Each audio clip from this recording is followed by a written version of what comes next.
오늘 저와 여러분들이 나눌 말씀은 누가복음 12장 49절로 53절까지입니다. 제가 가진 신약성경 116페이지입니다. 제가 가진 신약성경 116페이지 누가복음 12장 49절로 53절까지입니다. 다 찾으신 줄 알고 우리 한 절씩 교독하겠습니다.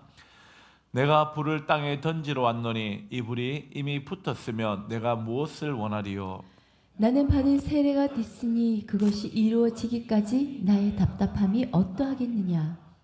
내가 세상에 화평을 주려고 온 줄로 아느냐? 내가 너희에게 이르노니 아니라 도리어 분쟁하게 하려 함이로다. 이후부터 한 집에 5사람이 있어 분쟁하되 셋이 둘과 둘이 셋과 하리니. 다 같이 아버지가 아들과 아들이 아버지와 어머니가 딸과 딸이 어머니와 시어머니가 며느리와 며느리가 시어머니와 분쟁하리라 하시니라. 아멘. 오늘 말씀은 좀 이해하기가 좀 쉽지 않았던 그런 말씀들입니다. 글로만을 읽을 때는 지금까지 우리가 알고 있는 예수님과는 좀 상반되는 그런 모습들로 기록되어져 있습니다. 제가 이 말씀을 오늘 준비하면서 한 주간 계속 묵상했던 것이 우리 연약한 성도들에게 성경을 아직 잘 알지 못하는 이들에게 어떻게 잘 설명할 수 있을까? 제가 표현력이 좀 많이 부족하니까 고민이 참 많았어요. 특별히 어제는 또 성탄절을 맞이해서 참 좋은 교회 목사님 모시고 설교를 들었는데 귀에 쏙쏙 들어오잖아요. 너무나 위트 있게 말씀도 잘하시고 그런 것을 볼 때 야, 우리 성도들은 참 불쌍하다. 그렇게 설교 잘하시는 목사님들 만나면 하나님 말씀을 더 재밌고 유익하게 또 들을 수 있는데 저는 평력이 좀 많이 부족하다 보니까 어떻게 보면 듣기에 힘든 그런 말씀들을 날마다 듣고 있는데 여러분들에게 더 큰 복이 있기를 주님께서 가르쳐 주시고 성령이 깨닫게 하셔서 우리 심령이 변화되는 시간들이 되기를 축복합니다. 오늘 말씀 좀 짧은 구절인데요. 이 구절을 이해하기 위해서는 우리 12장이 어떻게 시작되어졌고 어떻게 흘러가고 있는지를 조금 이해하면 좀 좋을 것 같습니다. 12장에 들어와서 예수님께서는 수많은 무리들 가운데 있습니다. 지금 그림을 좀 그렸으면 좋겠습니다. 예수님이 혼자 계시는 것이 아니라 수많은 무리들과 있습니다. 그 무리들 중에는 유대 지도자들, 예수님을 좀 달갑게 여기지 않고 좀 곱게 뭐라고 표현해야 됩니까? 예수님을 어떻게 하면 걸고 넘어질까 하는 그런 모습을 가지고 예수님을 바라보는 유대 지도자들도 있었고요. 또 예수님을 통해서 무언가를 얻기 위해서 모여있는 수많은 유대인들이 있었고 그 중에 또 주님을 따르는 제자들이 있었습니다. 예수님께서 이 12장에 들어와서는 그 많은 무리들 가운데서 특별히 제자들에게 지금 이야기하고 있는 사건들이에요. 왜 그렇습니까? 예수님께서 핍박을 받고 계시다 보니까 장차 제자들이 받을 핍박 가운데서 어떻게 하면 신앙을 이겨나가지? 마지막 날까지 어떻게 하면 신앙을 지키지? 너희가 그날에 마지막 날에 신앙을 지켜나가면 복이 있다라고 주님께서 말씀해 주시는 말씀들로 계속 기록되어 있습니다. 예수님께서 예수님이 안 계실 때 당할 제자들이 어떻게 하면 이겨나가야 할 것과 마지막 종말에 많은 그리스도인들이 신앙을 잃어버리지 않으려고 깨어있으면 참된 복이 있다라고 지난주까지 말씀해 주셨습니다. 그런데 오늘 갑자기 좀 마음이 달라지는 것을 보게 됩니다. 어떤 말씀이 있냐면은 동일한 말씀이 마태복음에도 기록되어 있습니다. 10장 34절에서 38절가 기록되어 있는데 거기에 표현되지 않았던 예수님의 심정이 오늘 누가는 자세하게 기록하고 있다는 것입니다. 예수님께서 지금 어떻게 말씀하고 있습니까? 제자들이 굳건히 서 나가기를 바라며 너희가 지키고 이겨내면 큰 복이 있다라고 말씀해 주시면서 오늘 본문 말씀인 49절에서는 화평을 이야기하고 싶은데 화평이 있기 전에 있어야 할 당신의 고난에 대해서 이야기하고 있는 것을 우리는 보게 됩니다. 그래서 오늘 말씀을 나누기 전에 우리가 먼저 하나 깨달아야 할 것이 이겁니다. 읽어봅니다. 시작. 부활의 전제는 죽음이다. 읽어봅니다. 시작. 삶의 전제는 죽음입니다. 참된 화평의 전제는 복음으로 인한 진정한 회개입니다. 제가 오늘 말씀을 여러분들이 이해하기 쉽도록 먼저 던져주는 말씀이 부활의 전제는 무엇이라고요? 죽음이 있어야 된다는 겁니다. 부활은 무엇입니까? 죽은 자가 다시 깨어나고 살아나는 것을 이야기합니다. 그럼 부활이 있기 전에는 반드시 죽음이라는 것이 있어야 한다는 것이죠. 그렇다면 오늘 우리 제목이 무엇입니까? 참된 화평을 사모하라는 그 제목으로 제가 잡았는데, 참된 화평을 사모해서 받기 위해서는 전제되어져야 하는 것이 있어요. 무엇입니까? 복음으로 인한 진정한 회개.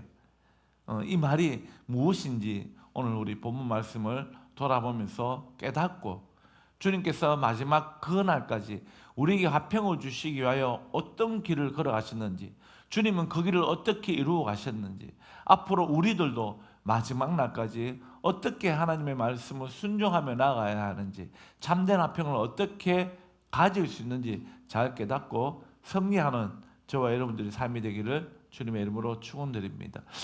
49절 한번 읽어보겠습니다. 시작. 내가 불을 땅에 던지러 왔노니 이 불이 이미 붙었으면 내가 무엇을 원하리요? 주님께서 너희가 참고 견디면 복이 있을 것이라 라고 말씀해 주셨는데, 갑자기 주님께서 이런 말씀하셔. 나는 이 땅에 불을 던지러 왔대요. 누가복음에 보면 2장에 보면 천사들이 이렇게 하거든요. 마리아가 이야기하면서 그는 화평을 주러 오신 분이다. 많은 유대인들이 메시아가 오면은 그들을 괴롭혔던 로마 군인들도 물리치고 그들이 저기했던 것을 다 물리치고 이제는 평강을 누리는 우리나라의 시대, 다시 다윗의 시대가 올 것이다. 그렇게 기대했다고요. 메시아가 오면 무엇이었다고요? 평강이 올 것이라고 기대했습니다. 그런데 주님께서도 그렇게 말씀하셨지만 오늘은 대뜸하시는 말씀이 평강이 아니라 뭘 던져주러 왔다고요? 불을 던져주러 왔대요. 여러분, 유대인들에게서 불은 어떤 의미를 가지고 있으며 성경에는 불이라는 것은 어떤 의미가 있는지 한번 보도록 하겠습니다. 열왕기하 1장과 요한계시록 8장 5절 7절에 말 보면은 불이라는 것은 말세의 심판을 의미합니다. 하나님의 인류의 죄로 인해서 땅에 불이 떨어진다는 것은 심판을 의미해요. 다 태워버리거든요. 그래서 오늘 본문 가운데서도 불이라는 의미는 두 가지를 우리가 이해할 수 있는데, 악한 자를 태우는 심판의 불이라는 의미가 있습니다. 하나님께서 불을 던져 올 때는 악한 자를 태우는 심판의 불이 있다는 거예요. 두 번째 불이라는 것은 어떤 의미가 있냐면 하나님의 백성을 깨끗게 하는 정화의 불이라는 의미가 있습니다. 그런데 오늘 예수님께서 말씀하시는 불은 바로 두 번째라는 것입니다. 지금 예수님께서 제자들에게 무엇을 이야기하고 있습니까? 어떤 그림을 그리고 계시나요?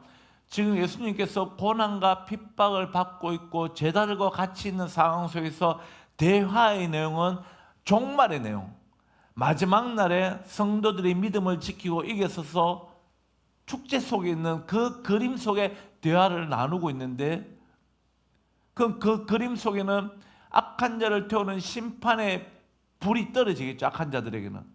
그런데 예수님은 지금 뭘 이야기하고 있냐면 이 기뻐하는 날이 오기 전에 있어야 할 일들을 이야기하고 있다는 겁니다. 하나님의 백성을 깨끗하게 하는 정화의 불, 성령의 불을 주님께서 이야기하고 싶어 하시는 거예요.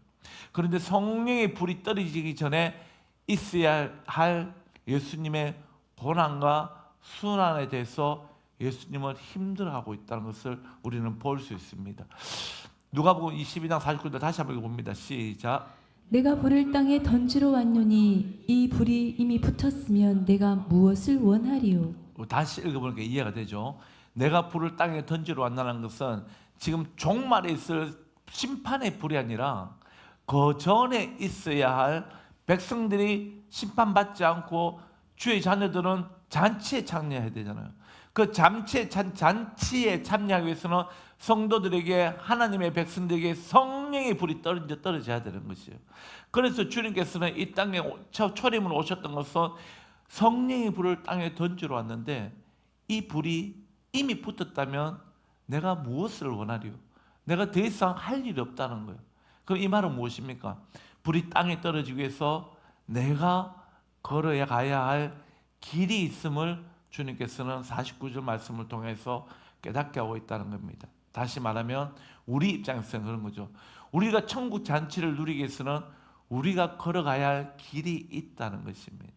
우리가 무엇을 순종해야 되는지, 그 순종하기 위해서는 닥쳐져야 할, 그것을 이겨내야 할 일들이 있다는 것을 우리는 상대적으로 깨닫게 됩니다. 50절 읽어봅니다. 시작. 나는 받을 세대가 있으니 그것이 이루어지기까지 나의 답답함이 어떠하겠느냐. 아멘. 예수님께서 갑자기 나는 받을 세대가 있대요. 앞에 성령의 불이라고 되어 있잖아요. 성령의 불이라는 것은 우리가 깨닫지 못한 것을 깨닫게 합니다. 성령님이 하시는 일이 무엇이었을까요?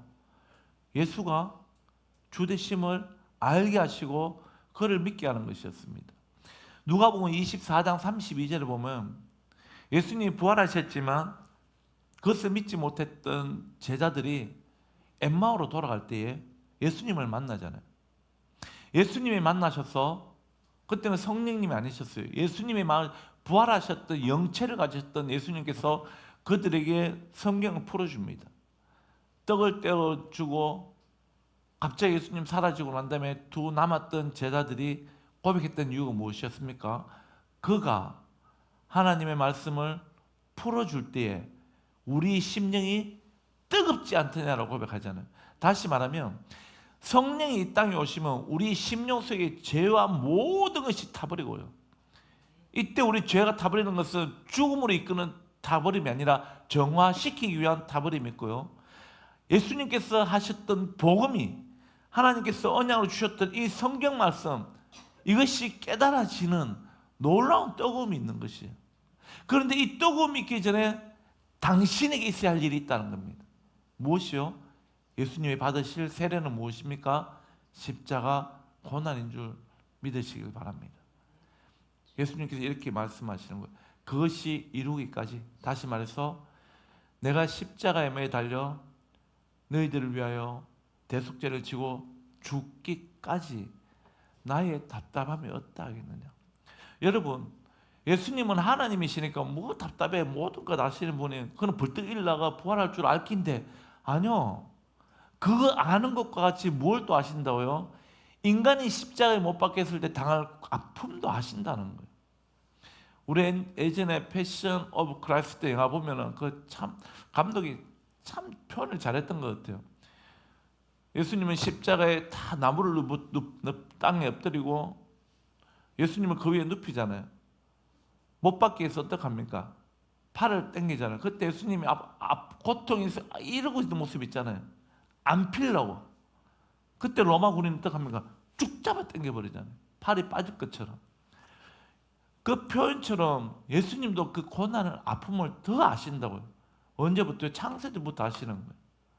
창세전부터 당신의 답답함을 바라보면서 그 길을 순종하며 가셨던 것이에요. 고난이 있으니까 아버지 나 안 할래. 아버지 능력 있잖아. 왜 나를 기꺼이 십자가 못 박아야 돼? 다른 거 하자라고 이야기할 수 있잖아요. 그런데 주님께서는 창세전부터 거기에 대한 언급이 전혀 없었습니다. 때가 되면 이 땅에 우리처럼 울음소리와 함께 사람으로 오셨고요. 30살이 되었을 때 거기를 뚜벅뚜벅 걸어가기 시작하시면서 당신의 갈 길보다도 제자들이 받을 고난을 생각하면서 그들이 이겨낼 것을 이야기해주고, 그 다음에 자신의 입장이 떠올랐는지 답답함으로 다시 한번 자기의 길을 이야기해주고 있다는 이야기입니다. 왜 이야기를 해주었을까요? 예수님이 그냥 한탄으로 하셨을까요? 아닐 거예요. 저도 이 마태복음에 없는 이 표현들이 왜 누가는 이렇게 자세하게 기록했을까 돌아보았을 때, 우리도 신앙을 지키기 위해 걸어가는 일들 중에서 좋은 일들만 있는 것이 아니라 주님이 당하셨던 고난을 우리도 걸어가야 한다는 것입니다. 그런데 그것이 이거 이기면 승리가 있으니까 그 고난을 기쁘로만 걸어갈 수 있다, 아니라는 겁니다. 예수님도 그 고난의 길 앞에, 순환의 길 앞에 답답함이 있었고 아픔이 있었고 괴로움과 어떻게 보면 인간이 가지는 두려움도 가지셨다는 것입니다. 마가복음 10장 38절 읽어보겠습니다. 시작. 예수께서 이르시되 너희는 너희가 구하는 것을 알지 못하는도다. 내가 마시는 잔을 너희가 마실 수 있으며 내가 받는 세례를 너희가 받을 수 있느냐. 어떤 대목입니까? 제자들이 예수님께서 어디 가신다고 하니까 그날에 하나는 우편에 하나는 좌편에 이런 이야기하고 있는 거예요. 또 당신이 가시는 곳에 나도 가고 싶습니다로 이야기하는 거예요. 그랬더니 예수님께 하시는 말씀이 이래요. 내가 마시는 잔을 너희가 마실 수 있다고? 내가 받는 세례, 동일한 표현이었죠. 오늘 본문 가운데 너희가 받을 수 있다고? 아직은 아니라는 것이죠. 주님이 받는 세례는 무엇이었다고요? 고난의 잔이었습니다. 저와 여러분들을 위하여, 저와 여러분들을 죄에서 구원하시기 위하여 십자가에 매어 달려야 하는 그 고난의 자리였습니다. 당신이 그 길 걸어감에 있어서 당신도 마음이 답답한 것이에요.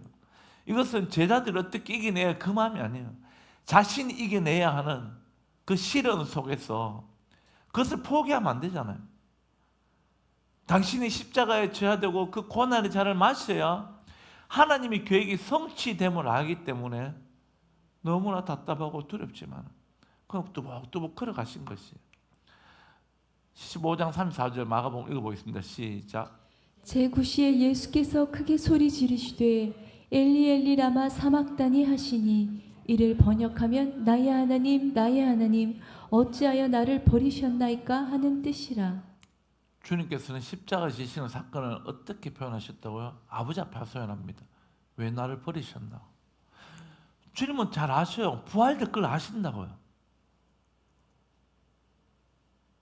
우리가 믿음을 지켜서 천국 잔치 열리는 걸 잘 안다고요. 그러나 그 길 걸어가기 전에 우리가 당할 고난 앞에서 두려워하잖아요. 하나님 이 고난도 이기게 해주시겠지, 기쁨 주시겠지 이렇게 생각할 수 있잖아요. 아니에요. 그 고난 앞에 우리도 어떤 마음을 가진다고요? 하나님이 나를 버리셨구나 하는 절망이 느껴질 수 있다고요. 믿음 지킨다는 것은 어려운 일이지만은 성경의 언약의 말씀을 우리가 믿고 바랄 때 이 고난 뒤에 기쁨이 있을 것이라 하여서 마냥 기쁘게만 이겨낼 수 있는 건 아니라는 거예요. 그 과정 가운데 무엇이 있다고요? 절망감이 우리를 뒤덮을 때가 있다는 겁니다. 예수님처럼.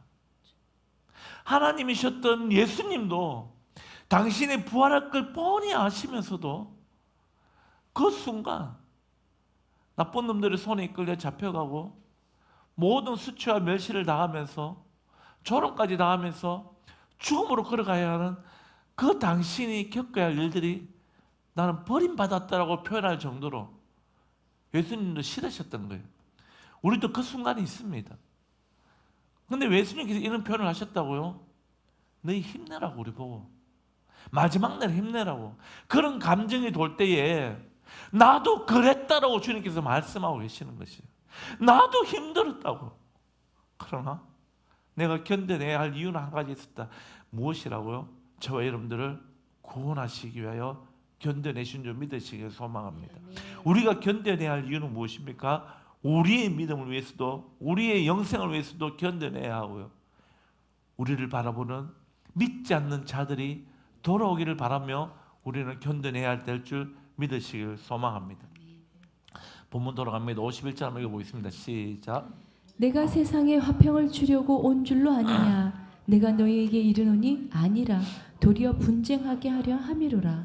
오늘 이 말씀 때문에 누가는 48절과 49절을 특별히 기록해 놓으셨습니다. 다른 성경에 보면은 천사들도 이야기가 있고 구약 성경에도 보면 메시아가 오면 평강을 준다 했거든요. 화평을 주신다 했거든요. 하늘엔 영광이요 이 땅에 무엇이라고요? 오늘 권사님 기도하시는 것처럼 평강이라 그랬잖아요. 그런데 대뜸 예수님께서 앞에는 이 땅에 불을 주러 왔다. 화평을 주러 온 줄 아니? 아니야. 나는 분쟁하러 시키러 왔다고 이야기해요. 이게 도대체 무슨 말씀일까? 우리 글로만 봤을 때는 도저히 이해되지 않는 말씀입니다. 공교롭게도 우리 수요일날 마태복음 10장 34절 말씀을 통해서 더욱이나 말씀을 우리는 나누었습니다. 수요예배 들으신 분들은 이 말씀이 무슨 뜻인지 잘 알 거예요. 잘 알지만 한 번 더 우리가 또 먹고 확실하게 깨달아서 승리하기를 원합니다. 여기서 말하는 화평이라는 것이 무엇인지 우리는 좀 이해해야 될 필요가 있습니다. 마태복음 10장 34절에는 동일한 말씀이 있는데요. 오늘 여기서는 화평을 주러 온 줄로 아느냐? 아니야. 나는 분쟁시키러 왔다 그러잖아요. 동일한 마태복음에서는 죄송합니다. 마태복음에서는 화평이 아니라 뭐를 주러 왔다? 분쟁이 아니라 뭐라고요? 검을 주러 왔다고요. 이것이 이해되지면 좀 더 쉽게 이해될 것 같습니다. 유대인들에서 화평의 의미 한번 읽어봅니다. 히브리어로는 샬롬이라고 이야기합니다. 헬라어로는 에이레네라고 이야기하는데 이들에게 있어서 화평의 의미는 밑에 거 읽어봅니다. 시작. 영적, 세속적 온갖 종류의 복을 기원할 때 사용. 우리가 생각하는 화평이라고 하면은 샬롬 그러니까 주님 주신 평안을 누리셨습니까? 이런 의미를 느낄 수 있잖아요. 그러나 그 당시에 유대인들이 사용했던 이 화평 샬롬이라고 이야기하고 에레네라고 이야기할 때 어떤 것이 있었냐면 영적인 것만이 아니라 세속적 온갖 종류의 복을 기원할 때 샬롬이라고 하는 거예요.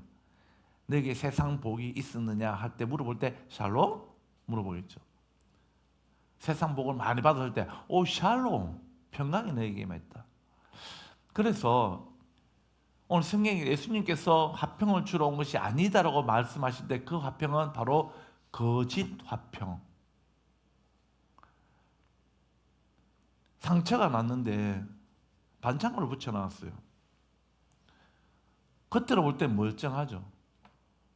그러나 안에는 썩은 문들에 빠지는 거예요. 골마서 결국 나중에 어떻습니까? 치료하면 요만 나오면 되는데 흉터만 있으면 되는데 골마서 결국 살을 손목을 잘라내야 하는 이 거짓 화평은 그렇다는 것이에요. 주님께서 하시는 말씀이 뭐라고요?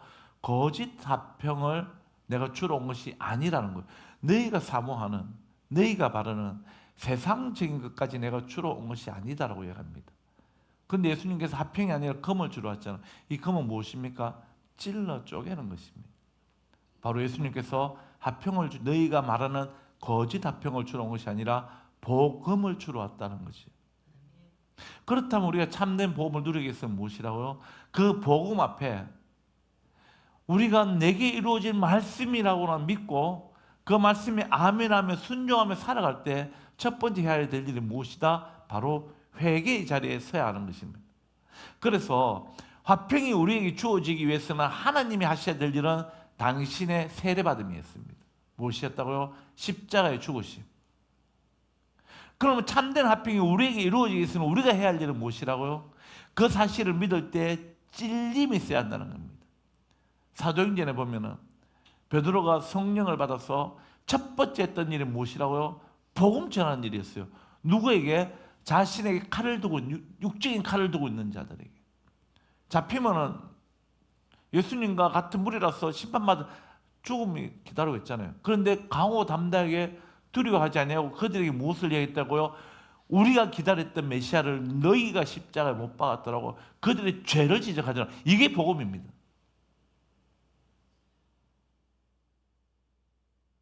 강단에 서서 여러분들의 귀를 안 닫기는 복을 선포하는 이것이 복음이 아니고요. 하나님은 주의 종들을 통해서 우리 죄를 더 추워내기를 원하십니다. 왜? 화평케 주기 위해서. 진정한 참된 화평을 주시기 위하여. 그래서 하나님의 말씀을 들었을 때 내 안에 찔림이 있다면 회개의 자리에 들어서는 것이 하나님 주시고자 하시는 참된 화평을 누릴 수 있는 길인 줄 믿습니다. 우리는 다 연약합니다. 말씀을 전하는 목사는 이 설교 앞에서 자유롭지 않아요. 먼저 준비해야 되기 때문에 먼저 두려워요. 어떤 두려움이 있습니까? 나는 그렇게 살지 못하고 그렇게 누리지 못하는데 진실을 전가해야 되는 이 입술이 힘들다고요. 마음도 힘들다고. 그럼에도 해야 되잖아요. 하나님의 말씀은 대언하는 자이기 때문에 자격이 있어서 대언하는 것이 아니라 하나님이 세우신 존재였기 때문에 대언할 수밖에 없는 이 아픔이, 이 두려움이 더 크다고요. 그럼 성도들이 그럴 수 있잖아요. 악한 성도 같으면 지는 못 살면서 이렇게 말할 수 있잖아요. 그러나 선한 성도는 어떻습니까? 말씀 전하는 자를 보는 것이 아니라 선포되는 말씀을 보기 때문에 받기 때문에 그 말씀에 찔림이 있을 때 회개의 자리에 가서 주님 용서해달라고. 아버지 내가 연약하고 환경이 이래서 그랬노라고. 근데 그 깨닫게 하셨사오니 오히려 감사하며 그 회개 자리에 있을 때 진정한 하나님이 주시는 화평이 찾아오는 줄 믿으시길 바랍니다. 자, 화평이 아닌 금이라고 이야기했는데요, 거짓 화평이 아닌 금, 복음에 대한 찔림이었습니다. 그 결과는 회개의 자리에 나아가는 자는 화평을 누립니다. 회개하오니 찾아오는 평강, 샘솟는 기쁨으로 우리는 평안을 누리게 되는 줄 믿습니다. 누가복음 12장 52절 53절까지 하면 읽어봅니다. 시작. 이후부터 한 집에 5 사람이 있어 분쟁하되 셋이 둘과 둘이 셋과 하리니. 자, 이제 금과 분쟁에 대해서 좀 이야기해 보겠습니다. 마태복음에서는 금을 주러 왔다고 이야기하고, 누가복음에서는 내가 분쟁하러 왔다고, 분쟁을 너희 일으키러 왔다고요. 예수님께서는 전쟁을 일으키시는 분이 아니잖아요. 그럼 이 표현은 무엇일까요? 금을 주러 왔다는 얘기는 복음을 너에게 주어서 너희 안에 회개하도록 만드시는 일이잖아요. 분쟁은 무엇이라고요? 그 일이 이루어짐으로 말미암아 믿는 자가 발생한다는 겁니다. 그런데 문제는 한 집에 5 사람이 있는데 동시에 5명이 다 예수 믿으면 괜찮은데, 자, 우리나라에 6.25 때 그 전에 초대 때로 돌아갑니다. 우리나라에 복음이 처음 들어왔을 때, 자, 한 사람이 예수 믿으면은 그 가정이 다 예수 믿습니까? 아니잖아요. 핍박하잖아요. 우리가 다리에 기도할 때 어떤 목사님 성함 잊어버렸네요. 초등학생이 예수님을 받아 먹고 주일날 교회 가고 싶은데 아버지가 핍박하잖아요. 그래도 아버지가 허락받고 중학교 가기 전까지는 예배를 잘 드렸는데 중학교 가니까 힘들어지고, 또 아니나 다를까 제사에 집안 온 문중이 다 모여서 제사를 다 지르는데 너무 괴로운 거예요. 자기는 신앙을 지켜야 되고 신앙을 지키지 못하도록 오는 핍박 때문에 집안에서 무엇이 일어난다고요? 분쟁이 일어나는 겁니다. 이해가 되시죠? 주님이 분쟁을 일으키는 것이 아니라 복음을 받아든 자들은, 복음을 받지 않는 자들 때문에 분쟁이 일어날 것을 이해하고 계시는 것이에요. 그래서 한 집에 5 사람이 있어 분쟁하되 셋과 둘이 셋과 하리라. 5명 있는데 2명이 예수 믿으면 안 믿는 3 사람 때문에 분쟁을 하게 되고 고난 받는다는 이야기입니다. 여러분, 이렇게 고난 받을 때 전쟁을 하지 마십시오. 왜? 들을 기가 없기 때문에 아무리 이야기도 안 돼요. 해야 할 것은 무엇이라고요? 그들을 위해서 탄식하며 기도의 자리에 있어야 될 줄 믿으시길 바랍니다. 그들은 들을 기가 없기 때문에 기도할 수 없잖아요. 근데 거기다 복음 이런 것이 아무리 이야기하면 안 되는 것이에요. 한 번만 복음 전하고 난 다음에 계속 반대적으로 공격할 때는 기도해야 되는 줄 믿습니다. 53절 읽어봅니다. 시작. 아버지가 아들과 아들이 아버지와 어머니가 딸과 딸이 어머니와 시어머니가 며느리와 며느리가 시어머니와 분쟁하리라 하시니라. 52절에 한 가정에 숫자적으로 이야기했습니다. 분쟁하는 이야기가. 근데 53절에 주님께서 더 상세하게 하잖아요. 아버지와 아들, 아들이 아버지를, 어머니와 딸, 뭡니까? 관계적인 곳에서 이야기하잖아요. 육적으로 맺어진 그 관계 속에서도 복음이 들어가면은 그 복음을 거부하는 자들로 말미암아 이 관계가 깨어질 수 있음을 이야기합니다. 이 말씀이 참 무섭잖아요. 마귀가 그렇게 일한다고요. 우리가 복음이 들어갔을 때 세상적으로 화평하게 보였던 그 가정, 어떤 화평요? 거짓 화평, 포장되어져 있던 화평, 아무 일도 일어나지 않으면 우리 집안은 화평하다고 말하는 그 가정들이 복음이 떨어짐으로 말미암아 화평이 깨어지고 분쟁이 일어나는 것이에요. 우리가 원하옵기는 이런 일이 없어야 될 줄 믿으시길 소망합니다. 우리가 원하옵기는 이렇게 돼야 될 줄 믿습니다. 마지막 말씀입니다. 읽어봅니다. 시작. 이르되 주 예수를 믿으라. 그리하면 너와 네 집이 구원을 받으리라. 아멘. 믿는 자에게는 이 말씀을 소망하면서 그들이 일으키는 분쟁 속에서 휘말리는 자들이 아니라, 하나님, 나의 사랑하는 가족들은 복음을 받아 먹지 못해서 분쟁을 일으키지만, 아버지, 나는 사도행전 16장 31절 말씀처럼 주 예수를 믿으라. 그러면 너와 내 집에 구원을 받겠다고 하셨던 이 말씀을 내가 소망하오니 분쟁이 아니라 구원을 허락하여 달라고 믿는 자가 우리는 기도하며 주님 앞에 긍휼을 구하며 나가야 되는 줄 믿으시기를 소망합니다. 오늘 우리 모여있는 우리 성도들 몇 가정 안 되잖아요. 그러나 우리 가운데서도 믿음이 연약한 자가 있고 아직도 믿음이 없는 자들이 있고 아직도 예배에 참여하지 않는 지체들이 있습니다. 분쟁하려 하지 마세요. 복음이 무엇인지 설명했으면 삶으로 내가 복음을 살아내고요. 그러니까 주님 앞에 날마다 부르시는 우리가 되어야 될 줄 믿습니다. 왜요? 주님도 지금 탄식하며 기도하고 계신다고 이야기하잖아요. 성령님도 말할 수 없는 탄식으로 우리를 위하여 하나님께 기도하고 있다고 하잖아요. 누가요? 창조주 하나님, 구원자 예수님도, 성령님도 우리를 위해 탄식하며 기도하는데 우리가 무엇이라고 뭘 믿고 기도 안 하고 있단 말입니까? 날마다 탄식하는 예수님처럼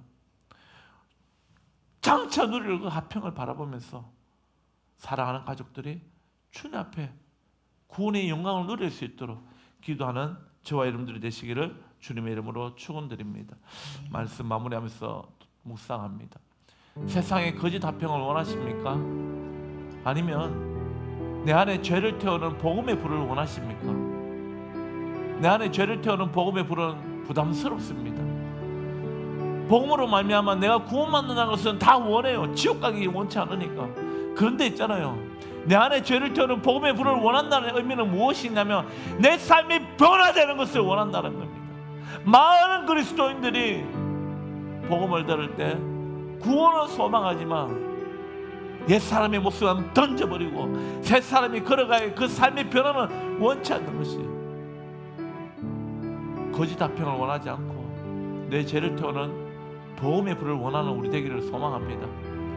우리에게 주어진 화평은 주님의 십자가 고난으로부터 시작한 줄 믿으시길 바랍니다. 그냥 주어진 것이 아니에요. 주님께서 보셨잖아요. 우리 화평을 주기 위해, 참된 화평을 주기 위해서 거짓 화평을 버려버리고요. 당신이 십자가의 고난이 답답했다고요.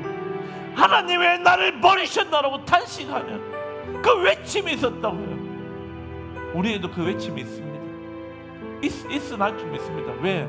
옛사람의 모습을 버릴 때 쉽지 않아요. 거기 달콤하게 젖어 있기 때문에. 그러나 우리는 그것을 버려야 합니다. 그것을 버려서 니 왜 그렇게 사냐고. 교회 다니는 사람들 눈살 논다고 하고 술도 먹고 담배도 다 피던데 너 뭐 한다고 너 그러고 있냐고. 괜찮다고 하라고 유혹할 것입니다. 그러나 이겨내야 합니다. 그것이 나를 살리는 것이 아닙니다. 그것은 거짓 화평이었습니다. 나를 찌르는 복음 앞에 회개로 나아가는 자가 참된 화평을 누리는 줄 믿습니다. 예수님은 이 땅에 오실 때 모든 사람이 메시아가 있다고 안느라고 기뻐할 수 있지만 그 오심을 안다면 찬양과 영광도 돌리는 순간에 우리는 회개의 자리에 있어야 될 줄 믿으시기를 소망합니다. 그래요, 참된 복음 앞에, 진림 앞에 회개하여서 참된 화평을 내가 누리고 내 주변의 모든 사람들이 이 참된 화평을 누릴 수 있도록 부흥을 달라고 우리가 받은 말씀 묵상하면서 찬양하며 나아가겠습니다.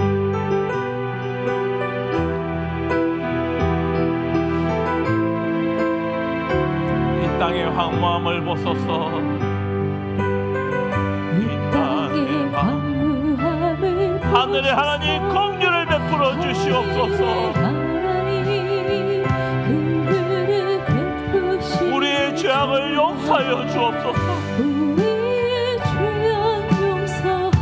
하나님 이 땅을 고쳐 주시옵소서. 이제 우리 모두 하나 되어 이 땅에 무너진 기초를 다시 쌓을 때 우리 안에 있는 모든 우상들을 태우신 성령의 불을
기도할 때 이렇게 기도하길 원합니다. 하나님, 당신이 우리에게 주셨던 그 성령의 불을 우리에게 허락하여 주시길 원합니다.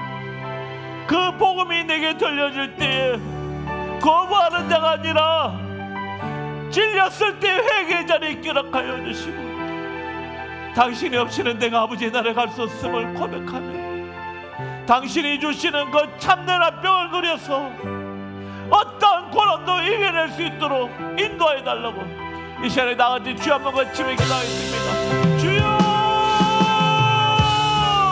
하나님, 거짓 합병에 속았음을 고백하며 내 아버지 일어나지 않으며 합병한 줄 알았습니다.